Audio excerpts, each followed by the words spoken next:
Star Wars: The Empire Strikes Back is the first video game released by Parker Brothers, the company best known for their board game Monopoly. This translation of the Imperial Walker's scene from the popular Star Wars film shows that Parker Brothers still has what it takes to please the public. Hold up there, bucko. You're telling me that the first officially licensed Star Wars video game ever created was made by Parker Brothers, the infamous creators of the family-renting board game Monopoly? Well, pull my tail and call me Jabba. When I was about 12 years old, I used to talk real big shit about how I played every single Star Wars game ever made. I was under the false assumption that owning a copy of Star Wars Best of PC and renting out Star Wars Battlefront every week from Blockbuster was permission enough to grant me such a lofty title. Now that I'm older, and I like to think a little wiser at least, I have realised that this needs some serious correction. I've decided to embark on a chronological journey of playing every single officially licensed Star Wars game ever made. Surely the simplest thing to do would be to just acknowledge that booger-eating, pan-pissing me had gained access to incomplete data, but I see this as an opportunity to course-correct and earn the self-claimed title officially and authentically. Now to preface, I have been playing video games for a huge chunk of my life. However, on a scale of Padawan to Chosen One in regards to general skill, I sit somewhere in the category of Oppo Ranchus. From the outset, it might look like I know what I'm doing, but upon closer examination, my execution is slow and I'm really tough to look at. So, the beginning. It's apt that the start of the series will also begin with the first ever officially licensed Star Wars game.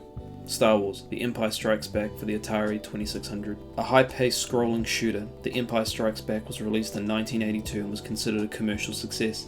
Parker Brothers celebrated the fact that it was one of the best-selling games of the year.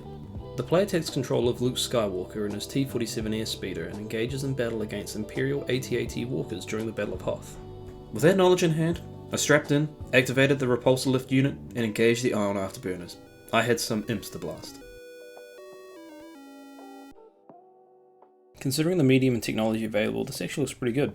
I do get the impression that we're on a nice planet, and I can deduce from that it's Hoth. I do have to give them credit as well. I can see what they were trying to do with the sprite. It may not necessarily look exactly like an airspeeder, but it's pretty good considering.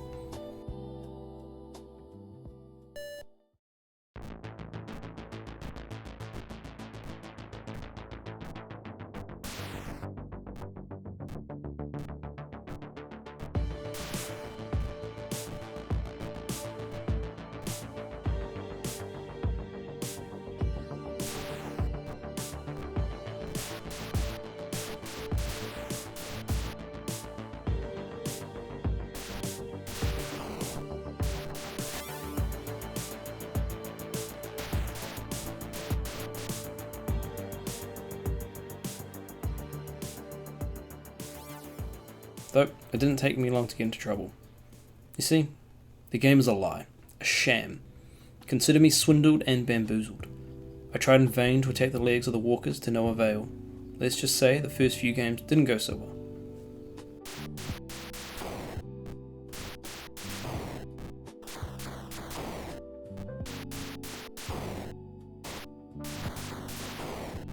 I may not have felt like Wedge or Luke, but I sure as hell was halfway to feeling like Dak Roltar. No, I didn't feel like I could take the whole Empire on myself, but I was pretty good at ending up stomped in the snow.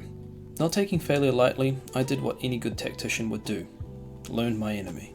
So, first thing I did was I accessed the closest thing to an Alexandrian library that I have, and I got to work. I couldn't find what I was looking for, and my desire for success led me down the path of madness. How does one defeat a mechanical quadruped? Though, on the edge of insanity, the answer finally came to me. I should have known. Without actually owning a physical copy of the game, I had no manual. Luckily for me, I was actually able to find one online, and I gave it a quick skim so I could get back into the action. First and foremost, the strip at the bottom is called the radar band, and the very right edge of it is where the shield generator is. It's good to know. Okay, so you can't actually damage the legs. I wish I'd known that before I started playing. Though, each walker takes 48 hits to the body in order to be destroyed. Apparently that little flashing square on the walker, that's called a bomb hatch. If I hit them, then I destroy it automatically. My snowspeeder can take a total of 5 hits before it's destroyed. Though, if I land in a valley, I can actually repair some damage, but this can only be done twice per life.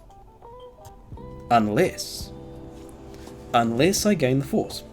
If I farm aura for 2 minutes, then I gain invulnerability for 20 seconds, and then I'm able to repair an additional 2 times after that.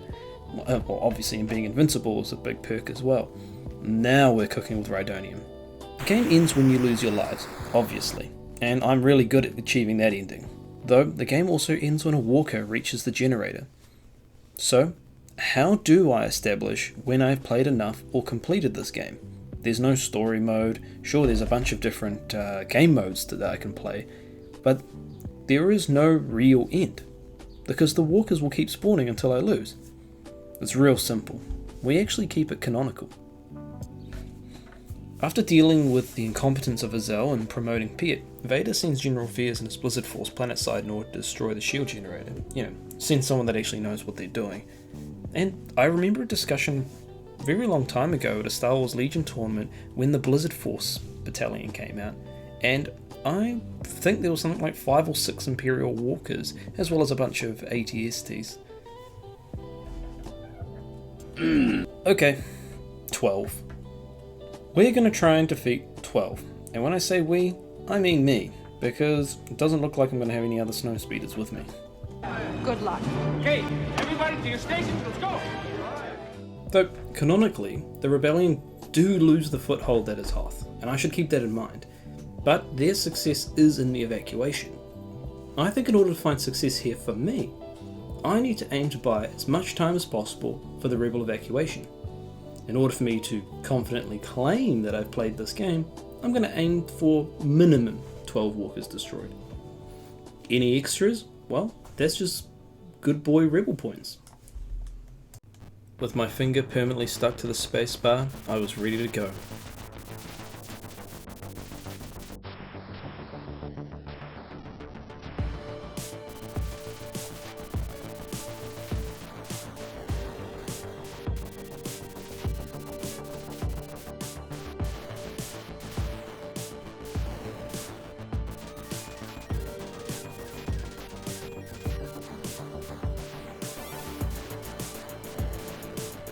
Not gonna lie, felt like I ripped the ears off a Gundark after I defeated the first 3 lickety split, but the pressure began to set in moments before I took down number 4.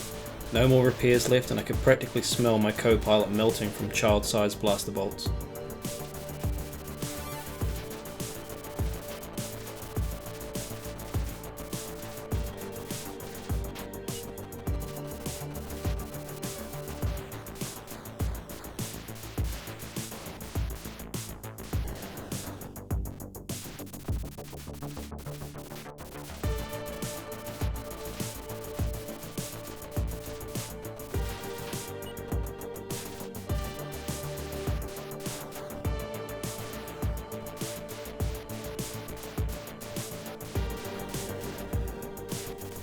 By Walker 6 you might have noticed me doing a little swirly maneuver there.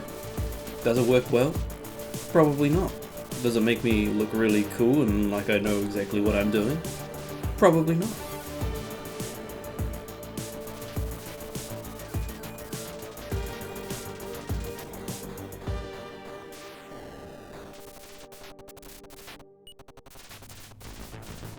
By this point the walkers are starting to group up and I'm really starting to feel the pressure, though as long as I stick to my tried and true move, a little swirl, I should be fine.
Victory at last. Bagging 15 walkers was pretty cool.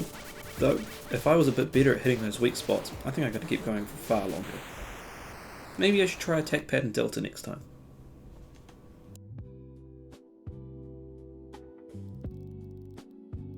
This game might be old, but it certainly feels like Star Wars. The fast-paced combat and ever-trudging walkers really pump up the pressure. Considering the visual and mechanical limitations of this game, it does an excellent job at recreating one of the most iconic battles from Star Wars in its restricted medium. A great game to start with, and definitely one to remember. I recommend trying the game out for yourself. RetroGames.cz does a solid job at giving the public access to these retro games as well as many others. I guess that's it for now. Ka kite. The Imperial advance on Hoth stops here. They may have the firepower, but we have the resolve. Where the hell is this supposed to be?